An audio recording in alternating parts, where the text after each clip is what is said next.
దయచేయాలి ప్రభా.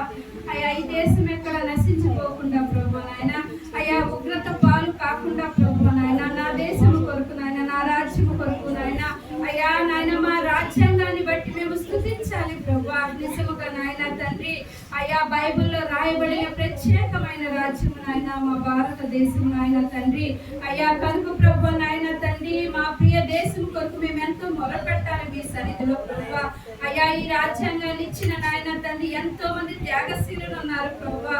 అయ్యా వారందరినీ ఒక్కసారి మేము స్మరించుకుంటా ఉన్నాం ప్రభా. నిజముగా నాయన తండ్రి, మా రాజ్యాంగం కొరకు నాయన ఎంత నాయన ప్రాకులాట పడి ఎన్ని కష్టాలు అనుభవించిన ఆయన, అయ్యా ఎంతగానో ప్రభా నాయన అయ్యా దేశము కొరకు నాయన తండ్రి రాజ్యాంగాన్ని తేవడానికి ఎంత కష్టపడ్డారు ప్రభా నాయన, త్యాగశీలులు అయినారు కదా.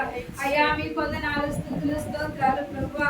అయ్యా నాయన తండ్రి దేవ ప్రతిదీ కూడా లయపరచబడే నాయన ప్రార్థన మాకు దయచేయండి నాయన. చీకటి శక్తుల మీద జయము దయచేయండి అయ్యా. సర్వాధిపతివి నీవు, సర్వాంతర్యామివి నీవు నాయన. అయ్యా సర్వ సృష్టికర్తవు నీవు కనుక ప్రభు నాయన, అయ్యా నీ సన్నిధిలో మేము ప్రార్థన చేసుకున్నట్టు వచ్చాము అయ్యా. మా దేశము కొరకు, మా ప్రాంతము కొరకు నాయన, అయ్యా నాయన మేము మీ సన్నిధిలో మొరపెట్ట వచ్చాము ప్రభా. నిజముగా మొరపెట్టువానికి యెహోవా సమీపముగా ఉన్నావు. అలాగ ప్రభు నాయన, అయ్యా మాకు ఇచ్చిన స్వాతంత్ర్యాన్ని బట్టి నాయన మీ సన్నిధిలో స్తుతులు అర్పిస్తా ఉన్నాము నాయన. మాకు సహాయం చేయండి అయ్యా. నాతో మాతో మీ వాక్కుల ద్వారా ప్రభు నాయన మాట్లాడమని యేసునామమున అడిగి వేడుకుంటున్నాను తండ్రి. ఆమేన్. దయచేసి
మనకు వచ్చిన స్వాతంత్ర్యాన్ని బట్టి దేవుని స్తుతిస్తూ మీ అందరికి ప్రత్యేకమైన రిపబ్లిక్ డే శుభాకాంక్షలు తెలియజేస్తా ఉన్నాను. అయితే మనకు 26/1/50వ సంవత్సరంలో రాజ్యాంగం రావడము జరిగింది. భారత రాజ్యాంగం అమలులోకి వచ్చిన తేదీ సంవత్సరం ఏంటంటే 26/1/50వ సంవత్సరంలో మనకు మన స్వతంత్రము రాజ్యాంగము విడుదలైంది. కాబట్టి అనేక స్కూళ్ళల్లో, కాలేజెస్లో, ఆఫీసుల్లో అందరూ కూడా జెండా వందనం చేసి సంతోషంగా అందరూ కూడా చక్కగా స్వీట్లు పంచుకొని ఎంతో ఆనందంగా చిన్న బిడ్డల దగ్గర నుంచి పెద్దవాళ్ళ వరకు ప్రతి ఆఫీసులో కూడా జరుపుకునే దినం ఈ దినము. కనుక మనము కూడా ఈ దినము ప్రత్యేకముగా ఆదివారము మనకు ఎంతో సంతోషకరమైన దినము. అయితే ఇక్కడ ఈ గణతంత్ర దినోత్సవము 76 సంవత్సరాలు గతించిపోయింది. 76 సంవత్సరాలు అని నేను నమ్ముతా ఉన్నాను. అంతేనా? 76వ సంవత్సరంలో గతించిపోయింది. కాబట్టి మనము జరుపుకున్నటకు దేవుడు మనకి ఇచ్చిన ఈ గొప్ప శుభదినాన్ని బట్టి నేను ఎంతో సంతోషిస్తా ఉన్నాను. ఎందుకంటే నా దేవుడు నా కొరకు, మనందరి కొరకు రక్తము కార్చి త్యాగం చేశాడు. ఆ దేవుని గణపరుస్తూ మనందరినీ కూడా సజీవ లెక్కలో ఉంచాడు. మనందరికి కూడా అనేకమైన ఈవులను అందించాడు. మన దేశాన్ని ప్రత్యేకపరిచినందుకు నా దేవుని నేను ఎంతగానో ఆరాధిస్తా ఉన్నాను, స్తుతిస్తా ఉన్నాను, గణపరుస్తా ఉన్నాను, కొనియాడుతూ ఉన్నాను. అయితే ఇక్కడ చూసినట్లయితే మన పరిశుద్ధ గ్రంథంలో ఇక్కడ 100వ కీర్తన 2వ వచనము చూడండి.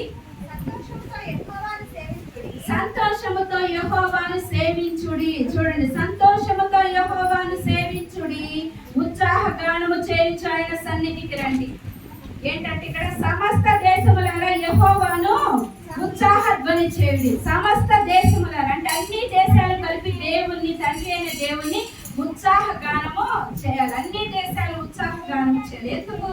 మనల్ని పుట్టించినందుకు, మనల్ని పోషిస్తున్నందుకు, మనల్ని ప్రేమిస్తున్నందుకు, మనందరినీ కూడా దేవునిలోకి నడిపించినందుకు, మనము నశించిపోకుండా దేవుడు రక్షించినందుకు మనం ఏం చేయాలంట?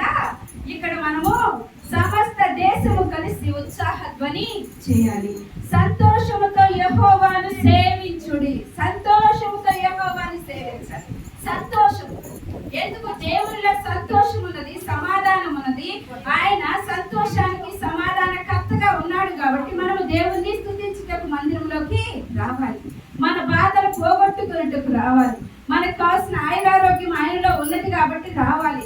ఆయన మనకు కావాల్సిన మన గృహంలోకి, మన బిడ్డలకి కావాల్సిన ప్రతి శాంతిని అనుగ్రహిస్తాడు. కాబట్టి ఆయన యొద్దకు మనము సంతోషంగా రావాలంట. అన్ని బాధలు, అన్ని నిట్టూర్పులు తుడిచివేసే దేవుని దగ్గరికి మనము రావాలి.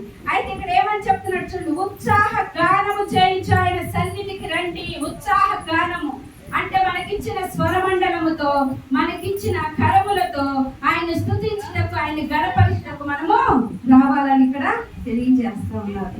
అలాగే చూసినట్లయితే 74వ కీర్తన 12వ వచనంలో చూస్తే దేశంలో మహారక్షణ కలుగు చేయువాడు ఆయనే. చూడండి, కీర్తనలు 74వ అధ్యాయము 12వ వచనం. 74:12.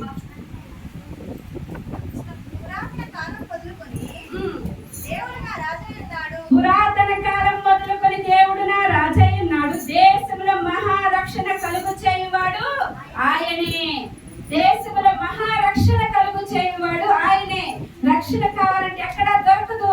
రక్షణ కావాలంటే మన దేవుడైన యెహోవా దేవుని వల్ల, కుమారుడైన యేసు ప్రభు వారి వల్ల రక్షణ ఉంటది. ఎవరి వల్ల రక్షణ లేదు.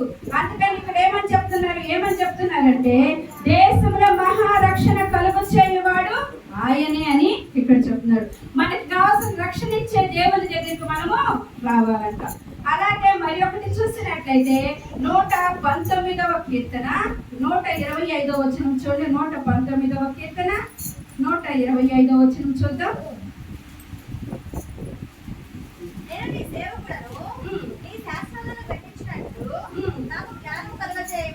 ఇక్కడ చూడండి ఏమన్నాడు, నేను నీ సేవకుడను, నీ శాస్త్రములు నేను గ్రహించినట్లు నాకు జ్ఞానము కలుగు చేయము. దేనికి రావాలి? జ్ఞానము కలుగు చేసే దేవుని దగ్గరికి మనం రావాలి. జ్ఞానము ఆశ్రయ దుర్గము, ఉన్నత స్థలము ఆయన మనకు జ్ఞానము కలుగు చేసే దేవుడు కనుక ఆ జ్ఞానులను జ్ఞానముగా మార్చే దేవుని దగ్గరికి రావాలి. జ్ఞానం ఆయన దగ్గర ఉంటది కాబట్టి మనము దేవుని దగ్గరికి రావాలని ఇక్కడ చెప్తా ఉన్నారు. కాబట్టి మన దేవాది దేవుని స్తుతించుటకు, ఆరాధించుటకు, కొనియాడుటకు మనము దేవుని సన్నిధికి రావాలి. కాబట్టి ఇక్కడ చూసినట్లయితే దేవుడు మనతో మాట్లాడుతూ ఉన్నాడు. ఇక్కడ చూస్తే కీర్తనలు 37:9-11 చూడండి. కీర్తనలు 37వ అధ్యాయము 9వ వచనము 11వ వచనం.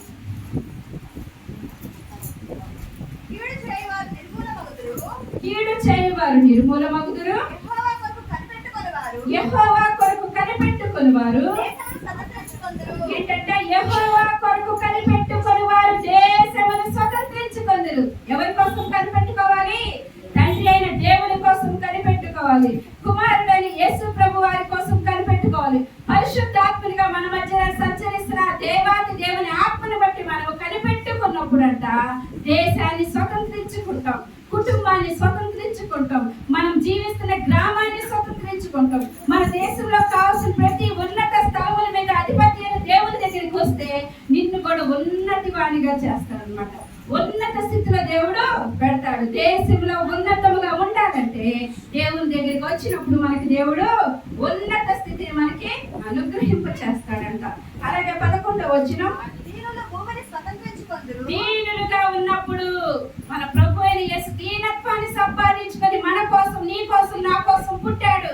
కాబట్టి దీన దరిద్రులుగా మనం ఉంటామని ఆ దీనత్వాన్ని తీసివేయడానికి దేవుడు వచ్చాడా? దీనులు భూమిని స్వతంత్రించుకుందురు. ఏంటంట? బహుక్షేమము కావాలంటే దేవుని ఆలయముకు రావాలండి. బహుక్షేమము దేవునిలో ఉంటది. క్షేమము కావాలంటే ఎక్కడ భద్రత లేదు, క్షేమము లేదు, ఎవ్వరు నిన్ను నన్ను కాపాడేవాడు లేరు.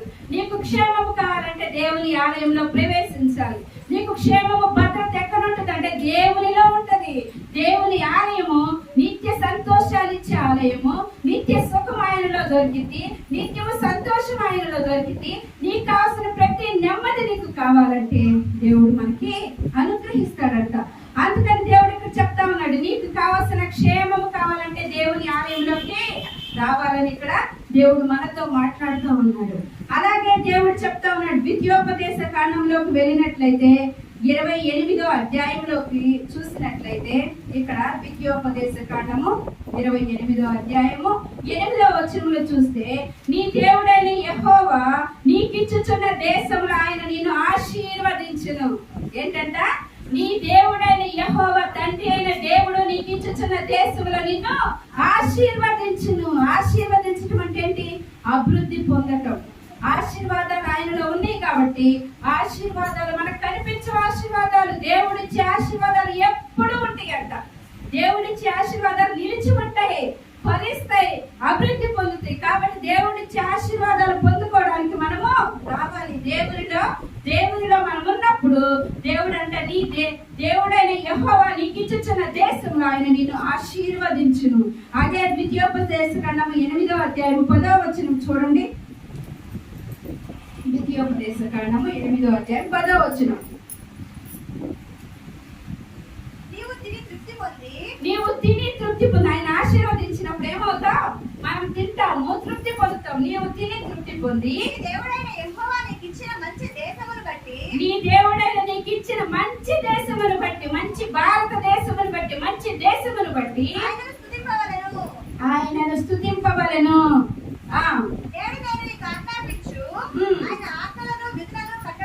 చాలండి. ఏంటంట? దేవుడు నీకు ఇచ్చుచున్న దేశంలో నీవు తిని చక్కగా సంతోషించి ఆనందంతో అభివృద్ధి పొందని దేవుడు చెప్తున్నాడు. కాబట్టి మనకి ఇచ్చుచున్న దేశంలో మనం నమ్మకస్తులుగా ఉన్నప్పుడు, మనం దేవునిలో ఉన్నప్పుడు, నిరీక్షణ కలిగి ఎదురు చూచినప్పుడు దేవుడు మనకు కావాల్సిన ప్రతిదీ కూడా అనుగ్రహిస్తాడట. యెషయా గ్రంథం 58:1వ వచనంలో చూసినట్లయితే, దేశం యొక్క ఉన్నత స్థలముల మీద నిన్ను నేను ఉంచుతానంట. దేశం యొక్క ఉన్నత స్థలం మీద ఉంటావు దేవుని కలిగినప్పుడు. అలాగే 2వ కొరింథీయులకు రాసిన పత్రిక 3వ అధ్యాయం 17వ వచనం చూసినట్లయితే, ప్రభు యొక్క ఆత్మ ఎక్కడ ఉంటునో చూడండి. ప్రభు యొక్క ఆత్మ ఉండాలి మన దగ్గర, మన మధ్యలో, మన దేశంలో. 2వ కొరింథీయులకు రాసిన పత్రిక,